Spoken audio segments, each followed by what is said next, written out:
amigos, mi nombre es Emilio Costa, soy miembro de Venezuela Colonial y bueno, hoy seguimos con la serie de live que los teníamos un poco abandonados, pero estamos de vuelta y vamos a estar tocando un tema sumamente interesante que es la vida de Juana I de Castilla, la mal llamada muchas veces Juana la Loca, ¿no? Vamos a tener una invitada de lujo, como lo es una historiadora argentina, Sofía González Calvo. Saluda a la gente que se está conectando, saludos a Nicolás, un saludo a Alonso Mateo. Y bueno, estamos esperando que se una nuestra invitada, Sofía González Calvo. Ella es historiadora argentina que conoce muy bien a fondo la vida, ¿no?, de Juana I de Castilla, la mal llamada por la historiografía la Loca, ¿no?, que durante toda su vida pues pasó a muchos momentos delicados. Ya se acaba de unir nuestra invitada, vamos a pasarle la invitación. Vamos a esperar a hacer contacto con ella esta noche. Estamos esperándola. Hola Sofía, ¿qué tal? Buenas noches. ¿Cómo está? Madrid, España. Buenas tardes allá en Buenos Aires, Argentina, al otro lado del charco. Y buenas tardes también a nuestros seguidores en Venezuela y otras partes del globo, ¿no?, donde no se oculta el sol. Bienvenida. Gracias por invitarme. Espera que voy a encender la luz porque me noto medio oscura en la pantalla. Espera que acá Vale. está atardeciendo. Sí, se nota que está un poco atardeciendo, ya deben de ser las 6 de la tarde, ¿no? Sí, acá son las 6 justo de la tarde y ya, viste, se viene el otoño y se empieza a notar la caída de la luz. Así que sí, ahí está, creo que ahí se ve un poquito. Bueno, aquí por España estamos en invierno, pero ya las temperaturas están subiendo un poquito a poco, ¿no? Así que bueno. Sí, después del invierno que les tocó, menos mal. Aquí, bueno, la nieve horrible, pero bueno. Bueno, estamos encantados de tenerte la tarde allá de hoy. Vamos a hablar de un tema interesantísimo que es sobre Juana de Castilla, pero déjame hablar un poquito de ti primero.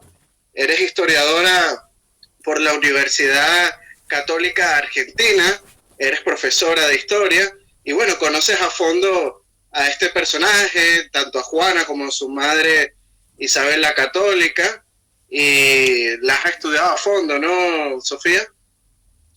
Mira, siempre me gustó desde la secundaria, o sería nivel medio, no sé cómo se dice en España, lo que sería el estudio, lo que es el estudio a nivel medio, secundaria, le decimos acá. Me gustó mucho la figura de Isabel la Católica y la empecé ya a estudiar de chica, y de hecho cuando entré a la facultad mi idea era estudiar Isabel la Católica, o sea, yo quería hacer la licenciatura en Isabel la Católica. Después, bueno, a lo largo de la carrera descubrí que me gustaba más el personaje de su nieto, Carlos I, que el de Isabel. O sea, me encantan los dos, pero me quiero dedicar a Carlos I de España, V de Alemania. Es un personaje que me fascina muchísimo. Y ahí, bueno, fui corriendo un poco mis gustos, pero la verdad es que he estudiado mucho la figura de Isabel, y a lo largo de estos posteos que estuve haciendo el año pasado en el aniversario de su muerte, también estuve estudiando la figura de su hija, de su heredera. Si bien no soy una experta en Juana I de Castilla, la estudié a través de su madre y es un personaje que me parece incomprendido en la historia y muy interesante de analizar. Así que sí, me gusta mucho.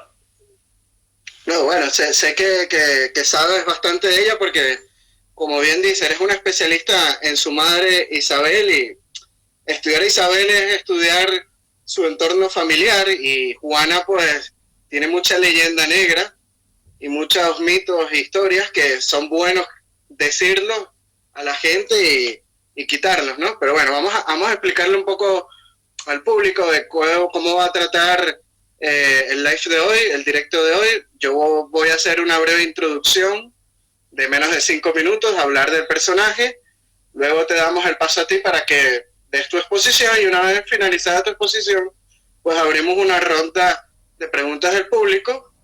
Y bueno, ya saben, a la gente que nos pueden ir dejando los comentarios y sus preguntas en el chat. Así que bueno, Sofía, ¿preparada? Preparada.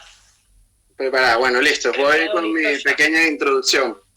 Bueno, Juana fue reina de Castilla, ¿no? Del año 1504 a 1555, y de Aragón y Navarra desde 1516 hasta 1555.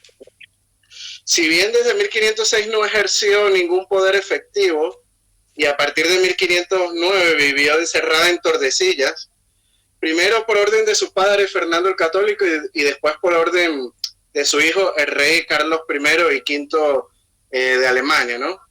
En 1496 contrae nupcias o matrimonio con su primo tercero Felipe el Hermoso, ¿no? Archiduque de Austria, duque de Borgoña, Brabante y conde de Flandes, ¿no? Los antiguos Países Bajos españoles. Con él tuvo 6 hijos, ¿no? En América es famosa también porque la isla de Cuba obtuvo el nombre en su honor, ¿no? Se le llamó la isla de Juana a Cuba. Y las primeras monedas de real de plata acuñadas en el continente americano, que fue la Seca de México, tenían la leyenda de Carlos y Juana, rey de las Españas y de las Indias, ¿no? Es curioso este dato también numismático. Fue apodada la Loca, como hemos dicho anteriormente, por una supuesta enfermedad mental alegada por su padre y por su hijo para apartarla del trono, ¿no? Y mantenerla encerrada en Tordesillas de por vida, como he dicho anteriormente. Se ha escrito que la enfermedad podría haber sido causada por los celos hacia su marido, ¿no? Felipe el Hermoso, y por el dolor que sintió tras su muerte. Esta visión de su figura fue popularizada en el romanticismo del siglo XVIII, tanto en la pintura como en la literatura. La aceptación de la locura de Doña Juana se ha mantenido en mayor o menor medida durante el siglo XX, pero está siendo revisada en este siglo XXI, sobre todo a raíz de los estudios de investigadores estadounidenses como Bethany Aram y de las españoles Segura Graño y Salama, que han sacado a la luz nuevos datos sobre su figura. ¿Juana estaba realmente loca por la muerte de su esposo o se le encerró por conflictos de poder? Bueno, de todo esto nos va a hablar nuestra querida invitada Sofía González Calvo. Adelante, Sofía. Gracias. Sí, esa es una muy buena pregunta. Si Juana realmente estaba loca o fue una persona incomprendida y utilizada. Eso voy a hablar ahora en unos minutos. Hay 2 figuras en el siglo XV y XVI que las dos comparten el mismo nombre, que son Juana la Beltraneja y Juana la Loca, mal llamadas la Beltraneja y la Loca, y que creo que tienen mucho en común porque, bueno, son tía y sobrina, pero además las dos fueron utilizadas con fines políticos y fueron prácticamente encerradas en vida, obligadas a abandonar la política en beneficio de otros. En el caso de Juana I de Castilla, ella nace, como bien dijiste, en 1479, en la ciudad de Toledo. Ya sus padres estaban gobernando para ese momento, estaban terminando lo que eran las guerras civiles, las guerras por el poder de Castilla.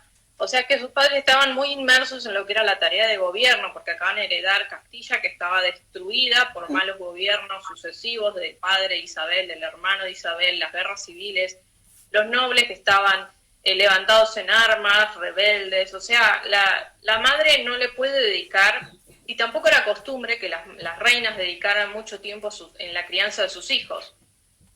Pero a pesar de todo, Isabel va a ser una madre bastante presente en la educación de sus hijos y algo notable para la época en la educación de sus hijas mujeres.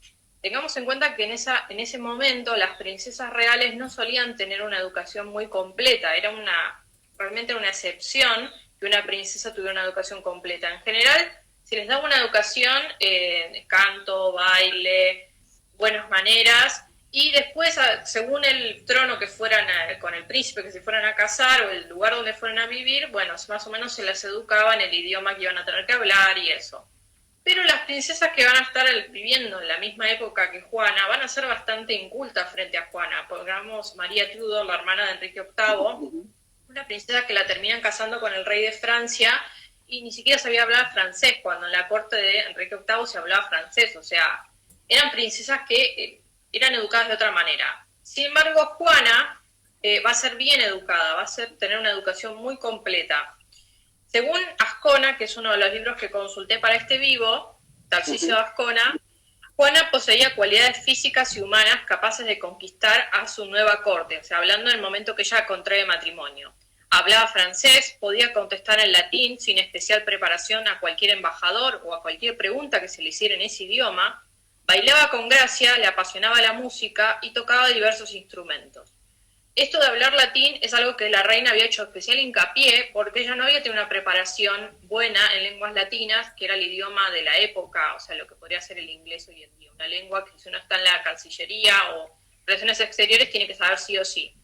La reina, de hecho, se sentó con sus hijas y sus damas a estudiar latín ya de grande, y por eso inculcó en sus hijas el estudio del latín desde muy chicas. De hecho, se sabe que Catalina de Aragón, que después se iba a casar con Arturo y después con Enrique VIII, hablaba latín fluido, se escribía las cartas con su prometido en latín. Bueno, Juana lo mismo, sabía hablar un latín muy fluido y podía contestar a cualquier embajador o cualquier persona en ese idioma. Esto es muy importante porque los reyes católicos educan a sus 5 hijos con una misión, que es consolidar la política exterior de España en Europa. El fin de esta política exterior era aislar al reino de Francia, que era el gran enemigo. Esta rivalidad le venía a Fernando, heredada de su padre, Juan de Aragón.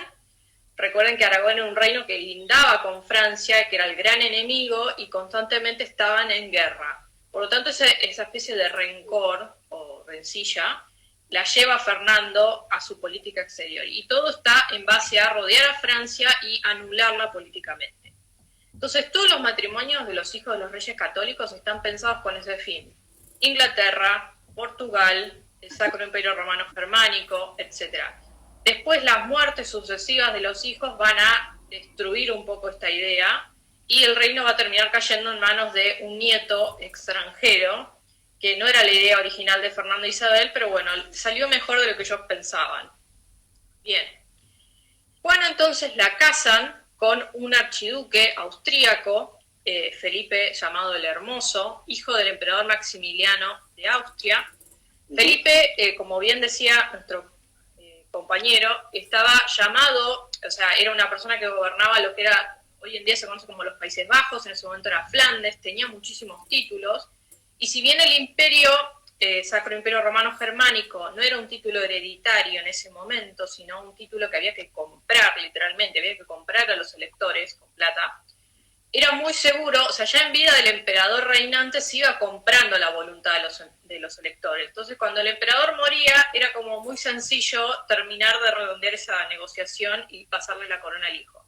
Por lo tanto, Felipe era casi seguro que iba a terminar siendo emperador después de su padre. Entonces era un porvenir bastante brillante para Juana, iba a ser emperatriz.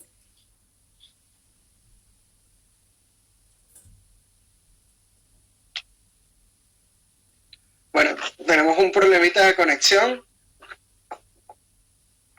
Espero que vuelva la señal. Cosas del live. A ver si regresa la conexión. Queda un poco pillado.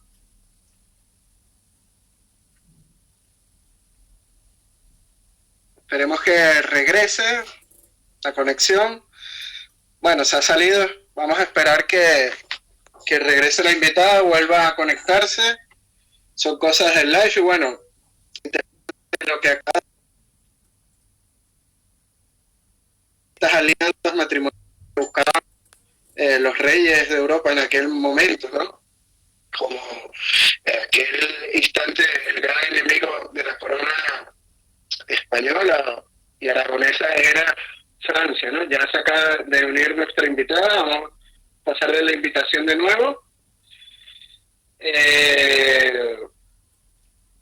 Ya estamos conectando, manténganse en línea, mientras tanto pueden ir dejando sus preguntas en la parte de abajo. Bienvenida de nuevo, Sofía. Cosas que pasan con los directos. Adelante con tu exposición, está muy interesante. Gracias, no, mira, el otro día se me cortó también, así que es algo, en este momento estoy medio en el campo y La señal es un poco traicionera. ¿Vos me escuchás bien? Sí, te escucho bien y se te ve bien también. Perfecto. Bueno, Perfecto. entonces, si me permitís, entonces continúo. Sí, por supuesto, adelante. Bien, entonces decíamos que Juana la casan con esta perspectiva de un futuro político brillante y en 1496 la comprometen y la casan con el archiduque Felipe el Hermoso y la envían a Flandes, que era donde gobernaba su esposo. Juana y Felipe van a como congeniar enseguida, al principio van a parecer como un matrimonio idílico, los dos son como hermosos, cultos, daban fiestas, la corte de Flandes era muy diferente a lo que era la corte española. La corte española tenía un ceremonial bastante, no quiero decir triste, pero un ceremonial bastante tranquilo, no era una corte de grandes fiestas, grandes colores. Es un poco el ceremonial que después va a heredar el Imperio Austríaco con la rama española, o sea, un ceremonial bastante sobrio. En cambio, la corte flamenca era todo lo contrario, colores, vestidos, danzas, era muy estridente. Y Juana se acomoda muy bien a toda esa nueva vida, pero los problemas van a empezar a surgir de a poco por cosas que les voy a ir contando ahora. A pesar de que los archiduques se van a ir llevando cada vez peor, van a tener muchos hijos. Leonor, Carlos, Isabel, Fernando, María y Catalina.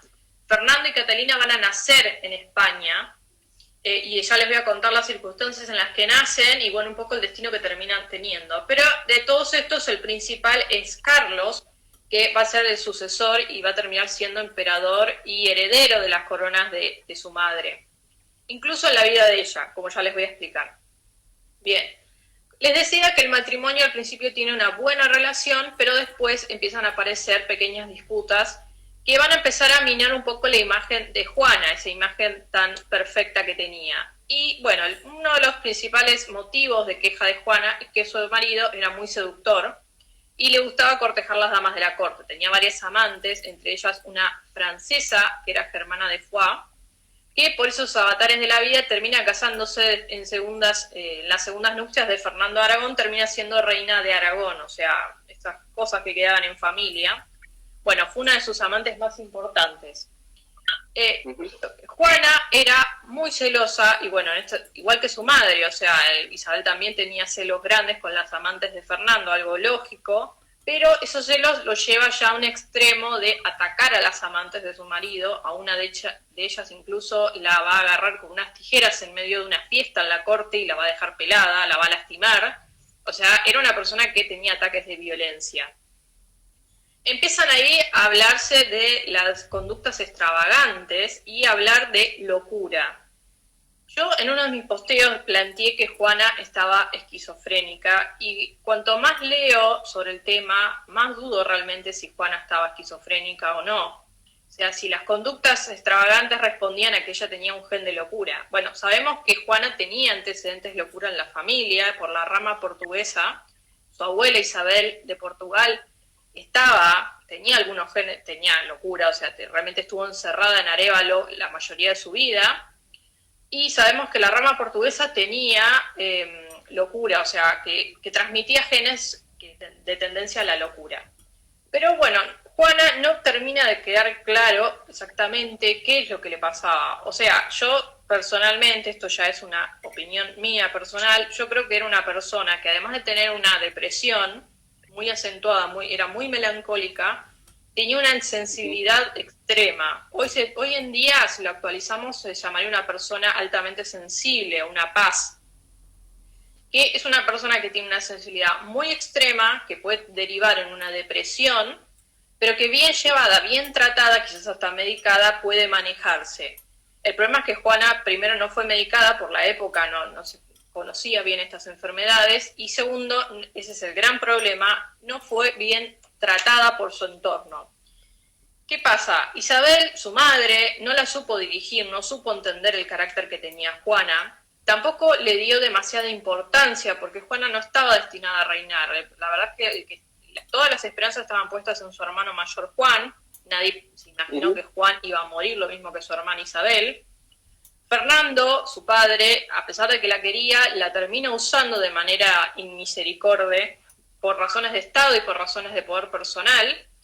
Y su marido, el otro actor en esta película, digamos, en esta escena, era muy egoísta y era una persona muy superficial. Le gustaba mucho el poder y todo lo que, los honores y el boato que traía el poder. Y no le interesaba comprender a su mujer, que es verdad que debía ser una situación difícil poder lidiar con Juana. Ahora vamos a ver qué conductas tenía raras, pero supo manejar y tampoco lo intentó, hay que ser sinceros.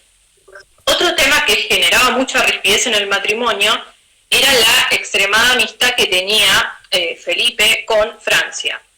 Recordemos que Juana había heredado a sus padres este enojo con Francia, este rencor, y Felipe era muy amigo y admiraba muchísimo la cultura francesa, incluso era amigo personal del rey Luis XII. Entonces, ¿qué pasa? Felipe no dejó esa amistad y demostraba todo el tiempo que quería aliarse con Francia para espanto de su esposa, que sentía que estaba traicionando a sus padres y hacía amistades con Francia. Bien, las sucesivas muertes en la familia de Juana van a mover la línea sucesoria. Recordemos que el heredero era Juan. Juan se había casado con la hermana de Felipe, habían hecho como un matrimonio doble. Juan estaba casado con la archiduquesa Margarita de Austria. Ese matrimonio es muy corto, él muere de viruela y Margarita tiene un embarazo que lo termina perdiendo. Por lo tanto, esa línea sucesoria se pierde. La siguiente heredera era la hermana mayor Isabel de Portugal, casada con el rey de Portugal. Ella también muere y su hijo Don Miguel muere también. Por lo tanto, la línea se mueve a Juana y a Felipe. Algo que los reyes católicos no querían ni imaginarse y no querían saber nada, pero bueno, las decisiones de la vida fueron así. Juan y Felipe son los siguientes herederos, entonces, por estos rumores que corren acerca de la locura, vamos a poner entre comillas, de Juana, se decide que va a reinar en conjunto con su marido, que no va a reinar solo. Felipe además tenía muy buenos manejos políticos y logra convencer a la nobleza castellana para que lo apoyen a él. La nobleza, recordemos que después de las guerras civiles había sido dominada por los reyes católicos, incluso a cañonazos, o sea, si tenían que bajar un castillo a cañonazos por el que había algún rebelde lo hacían, no tenían ningún problema, eran los usos de la época, hay que entender. Pero cuando ve que ya Isabel está muriendo, porque Isabel varios años antes de la muerte ya empieza a mostrar síntomas de que está enfermándose y que está a punto de morir, empiezan como a levantarse y un poco a ir surgiendo un poco sublevaciones que no se van a demostrar hasta que Isabel muera, pero todos se van aliando o a Fernando o a Felipe. Y en esto Juana, pobre, ni pincha ni corta, como decimos acá en Argentina, o sea, no puede hacer nada.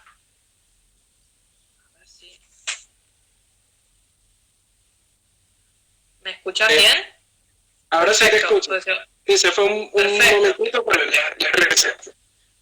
Ahí está. Lo que decía últimamente era que Juana, en este manejo entre el padre y el marido, pobre, no tenía mucho eje de acción.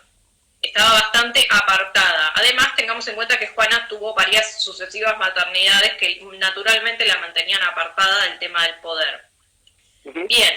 En 1501, o sea, estamos hablando de 4 años antes de la muerte de Isabel la Católica, ya cuando Isabel ve su fin próximo, o sea, sabe que se va a morir, empieza un poco a preparar el terreno y invita a su yerno y a su hija a España para que los visiten. La idea era que Juana los visitara y se quedara, ya no se fuera más de ahí.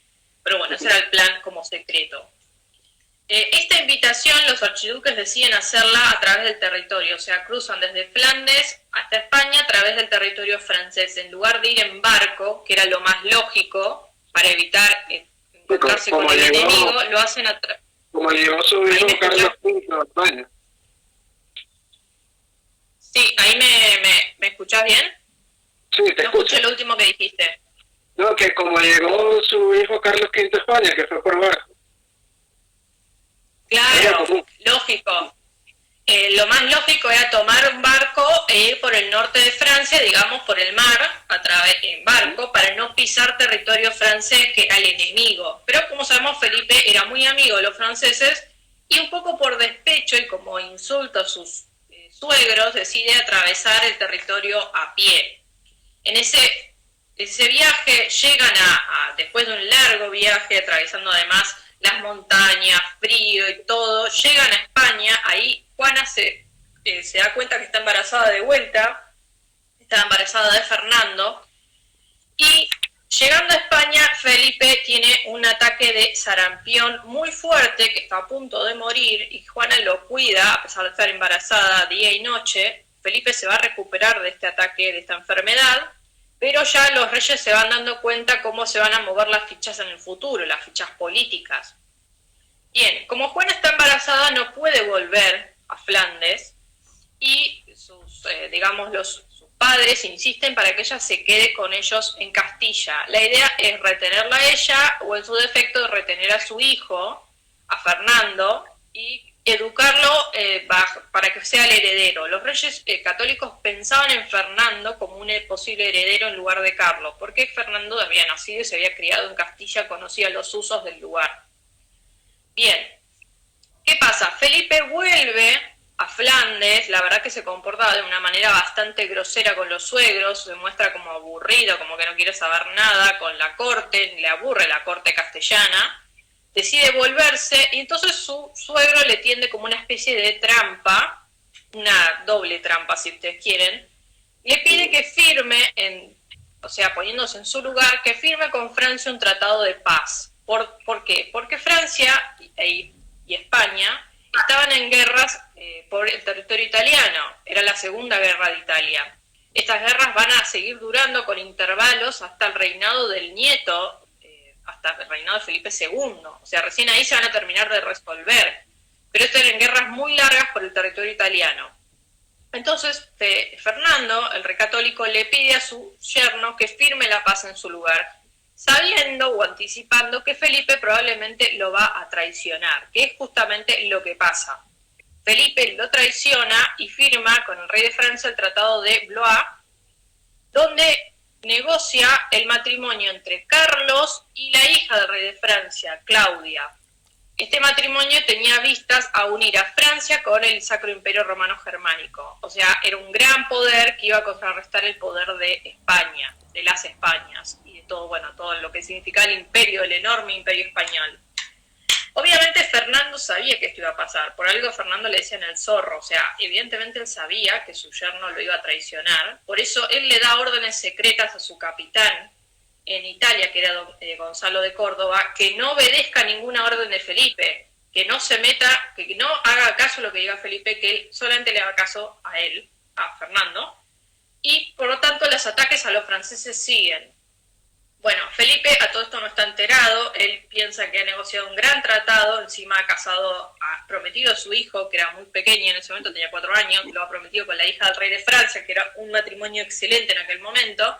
Entonces él sigue a Flandes feliz y deja a su esposo atrás. Bueno, Juana tiene a Fernando en Castilla, pero inmediatamente empieza a querer volver a Flandes, que ella quiere volver, que está celosa, que sabe que su marido la va a engañar. Se empieza a poner como histérica, podríamos decir en términos modernos. En ese momento es cuando empiezan ya a llamarla directamente Juana la Loca.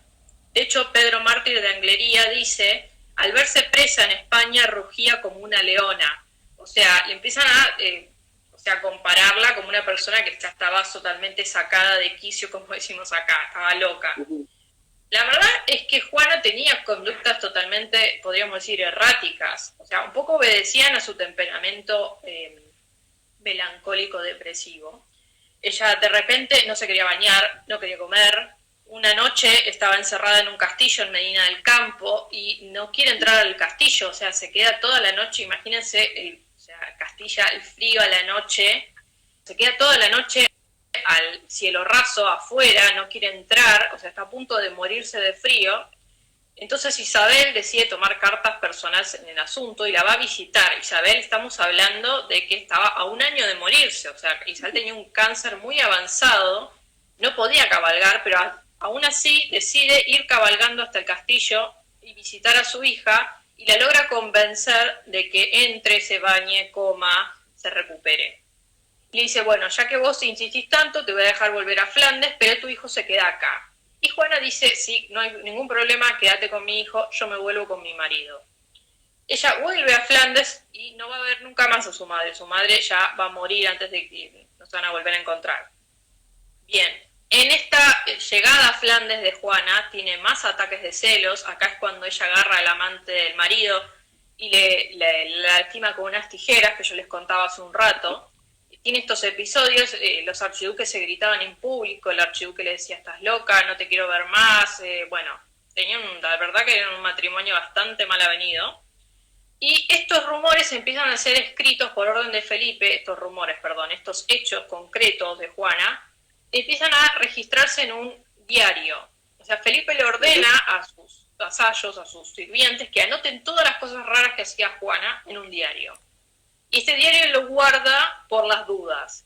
Pero este diario va a caer en manos de los reyes católicos, donde relata que Juana tuvo un ataque de celos, que no se quiere bañar, que no quiere comer, que grita, que atacó a tal persona, que lastimó a tal otra. Entonces, imagínense, Isabel, estamos hablando ya octubre de 1504, Isabel le queda un mes para morirse, y piensa, esta es la persona que me va a suceder a mí, con este yerno traidor, o sea, no se quiere, pobre. La verdad que la perspectiva era bastante negra.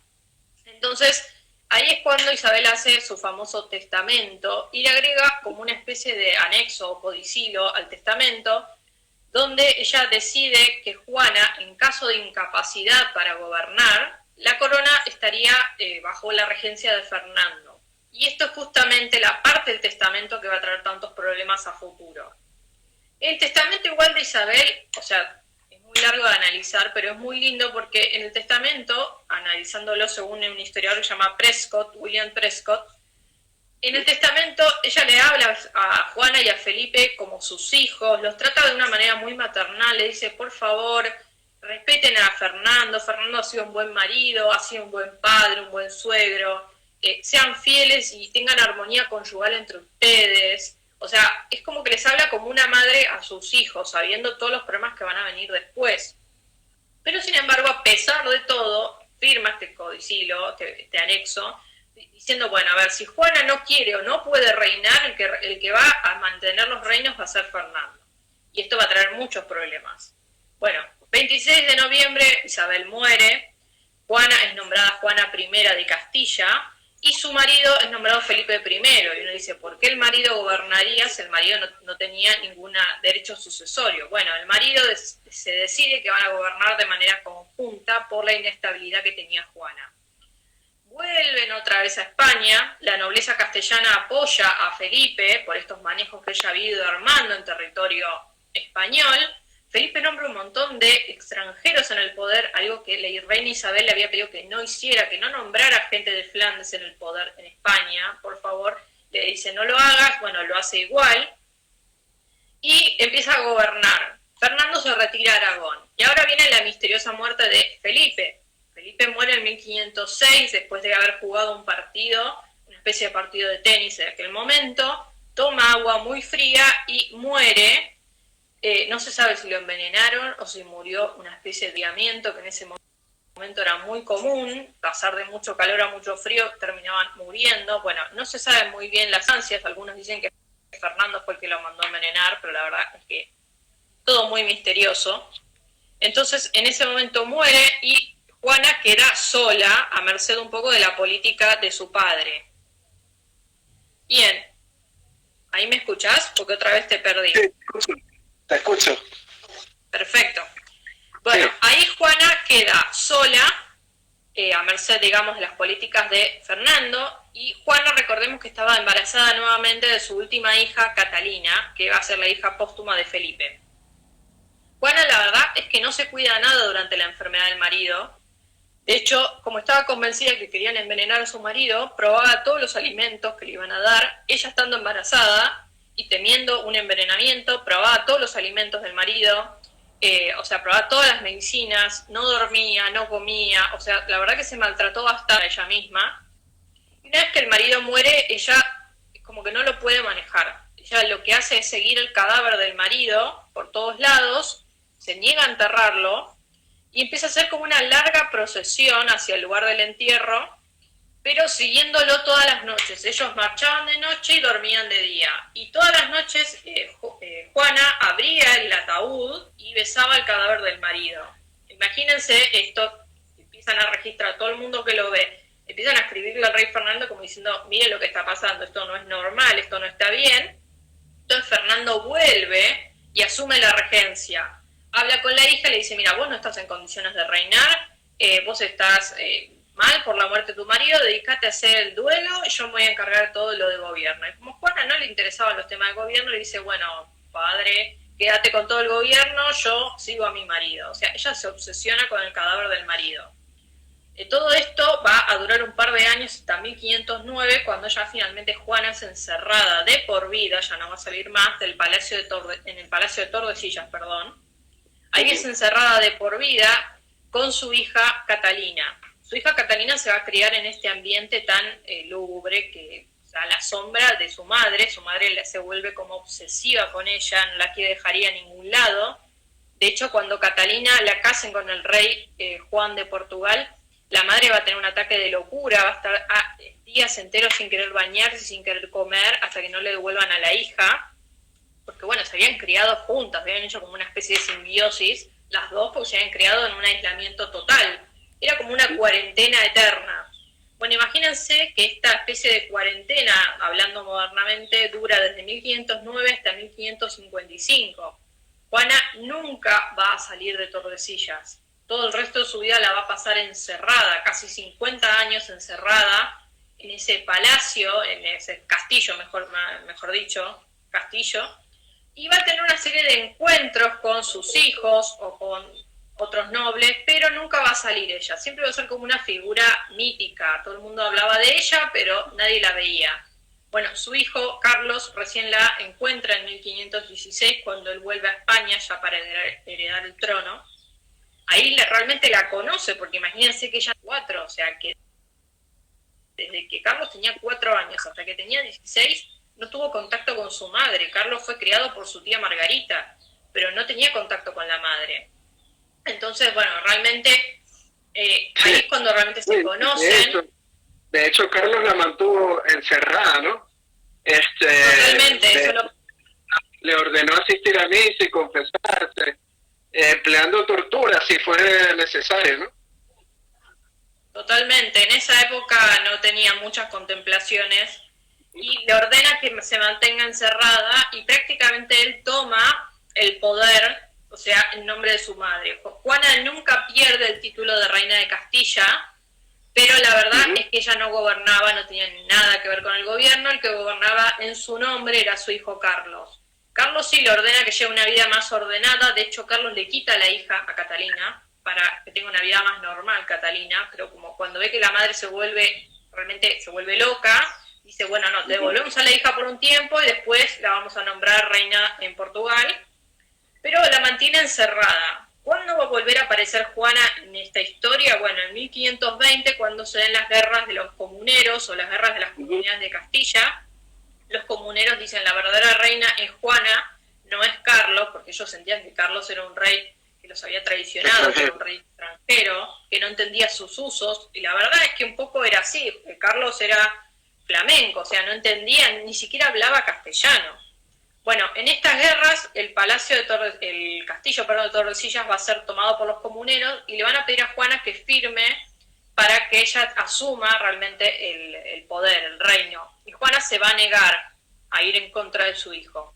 Una vez que Carlos gana la guerra de los comuneros, la guerra de Castilla, Juana otra vez, bueno, vuelve, digamos, a las sombras, a la oscuridad, y ya no va a volver a aparecer hasta su muerte en 1555, que es finalmente cuando muere. Bien, su hijo, que había tomado el poder en su nombre, va a abdicar un año después, en 1556, Carlos tenía 56 años, pero había tenido una vida bastante intensa, había tenido muchas guerras, se la había pasado viajando. Carlos fue un rey viajero realmente, o sea, durmió en más de 1000 camas, vivía visitando todas las partes de su imperio, entonces ya estaba como agotado, tenía la salud destruida y además tenía una gota muy dolorosa, entonces decide abdicar dividiendo el imperio en su hijo Felipe y en su hermano Fernando. Y se retira a Yuste, donde termina muriendo 2 años después. Bueno, Juana se la va a terminar llevando, si mal no lo recuerdo exactamente ahora, creo que está enterrada en Granada, si mal no recuerdo, y va a desaparecer de la historia, nadie va a recordarla, y bueno, esa es la triste vida de Juana, la mal llamada la loca. Ujú. Bueno, y muy famosa, sobre todo en estos últimos tiempos, que le han sacado películas y series y todo este tipo de información. Pero Sofía, de Sí, verdad que sí. encantado con tu exposición. Espero que nuestro público lo haya disfrutado. Vamos a abrir ahora la ronda de preguntas. Los que quieran preguntarnos pueden añadir en los comentarios del chat. Vi algunas preguntas por ahí anteriormente. Bueno, pero inicio yo la ronda de preguntas. ¿Qué tal te parece? Dale, dale, genial. Genial, vale. Bueno, ¿sabes que hay un historiador que se llama Gustave Bergerot, que fue el primero en los años 1860, que halló documentación en el archivo de Simancas, ¿no? Donde demostraban que hasta entonces la llamada Juana la Loca en realidad había sido víctima de una confabulación tramada por su padre Fernando el Católico y luego confirmada por su hijo Carlos I. ¿Qué opinas de este tipo de documentación que se halló en el archivo de Simancas, donde se dice que en verdad Juana no estaba loca y que todo fue una confabulación? Mira, no conozco el caso de este Bergerot específicamente. Uh-huh. Si me preguntás por esta utilización de Juana, cada Uh-huh. vez me convenzo más en base a lo que leo de que sí, que ella realmente fue utilizada. Yo creo, esto ya es algo Uh-huh. quizás personal, pero yo creo que ella tenía una tendencia a la depresión y quizás un comportamiento que en ese momento llamaba errático, que Uh-huh. eran síntomas depresivos, o una persona que quizás es muy sensible y que nadie la entiende, entonces en otro contexto hubiera sido mejor comprendida.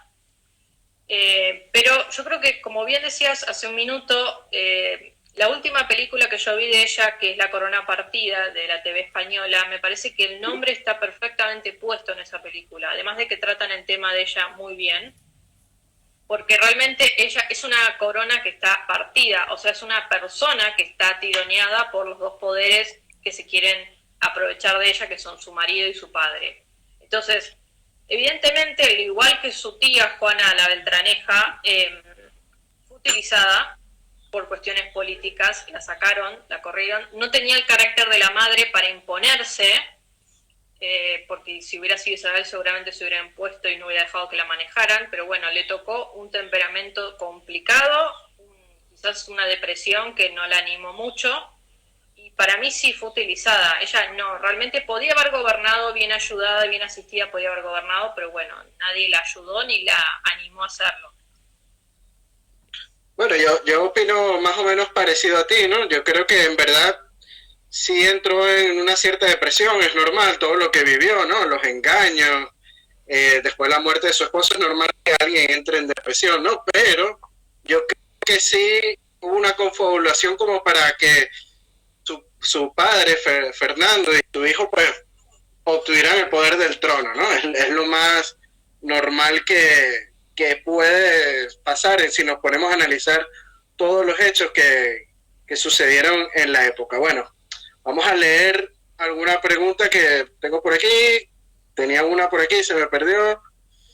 A ver.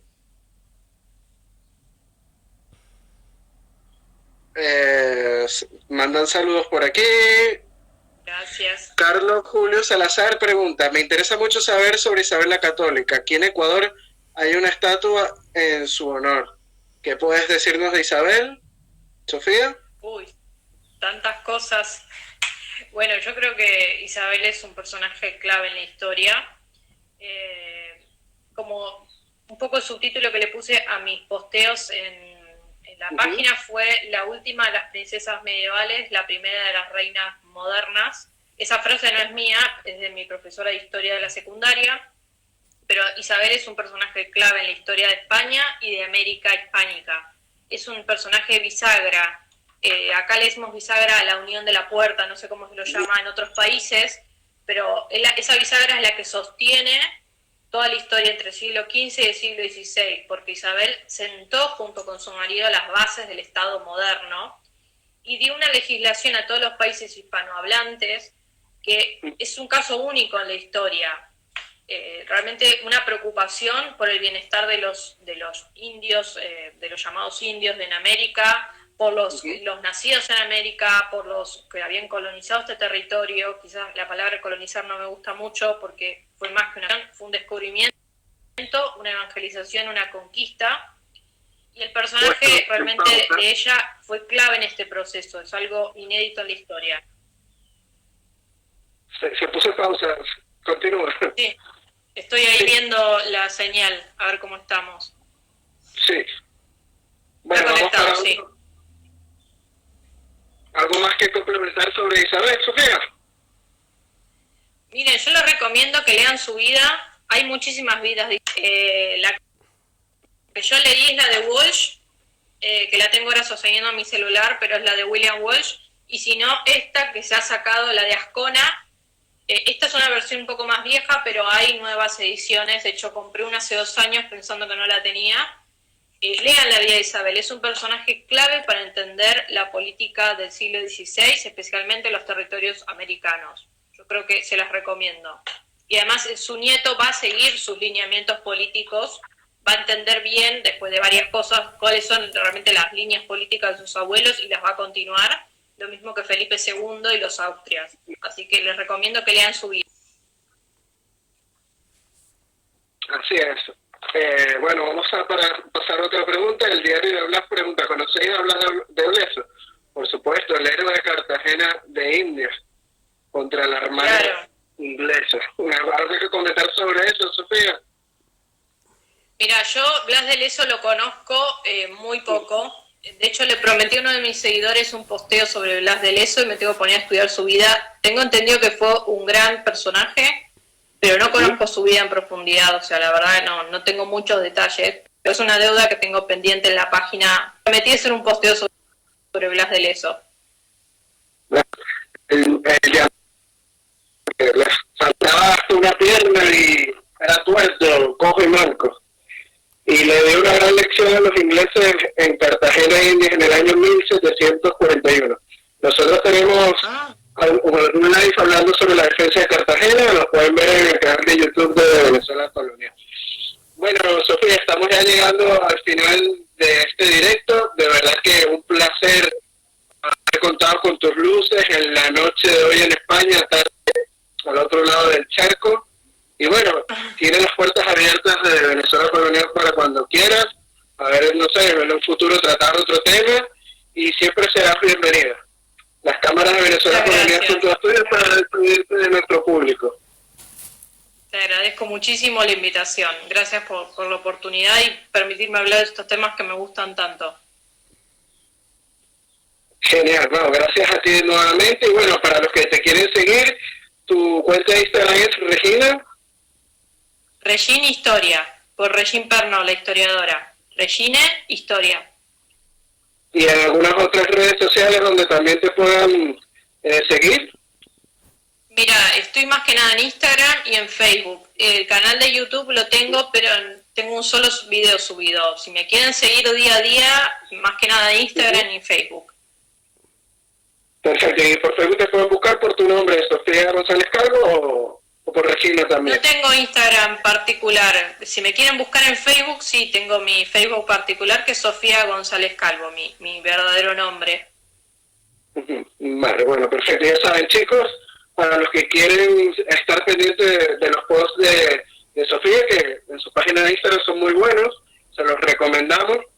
Y bueno, un gran saludo y un fuerte abrazo hasta la hermana país de Argentina y específicamente en Buenos Aires, que estás, ¿no, Sofía?